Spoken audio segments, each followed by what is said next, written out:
فرمایا تو ایسے کر، میں تجھے مشورہ دوں، یہ جو تیرا نفس ہے نا،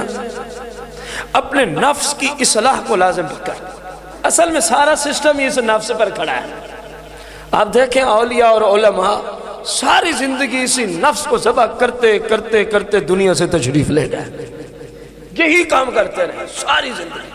تو غوث اعظم رضی اللہ تعالیٰ فرماتے ہیں اپنے نفس کو کنٹرول میں لے آ، اپنے نفس کو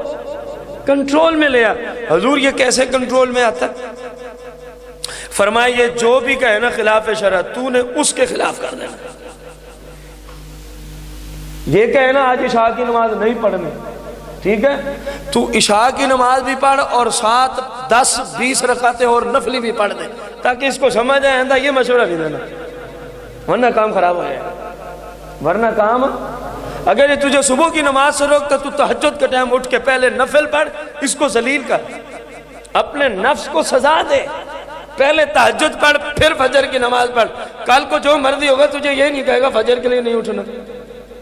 اس کو پتہ اگر میں نے یہ کہا تو یہ فجر سے بھی پہلے اٹھ جاتا ہے۔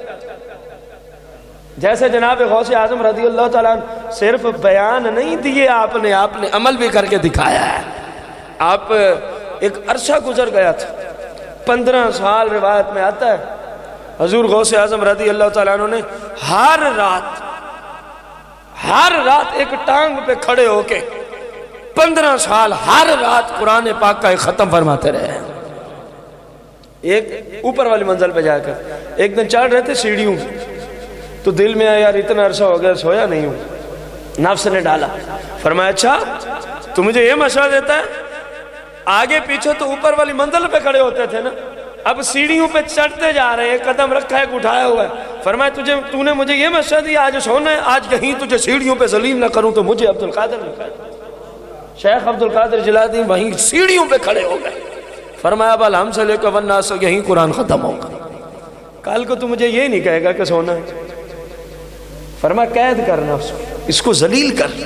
یہ جب تجھے اللہ اور اس کے رسول عز و جل و صلی اللہ علیہ وسلم کی مخالفت والے کام پہ ابھارے تو اس سے بھی 2 گنا زیادہ کر دے، اس کے مخالفت میں اللہ تبارک و تعالیٰ کی اطاعت و فرما برداری اس سے بھی زیادہ کر کے جتنے سے تجھے روک رہا ہے، اس طرح یہ تیرے قبضے میں آ جائے،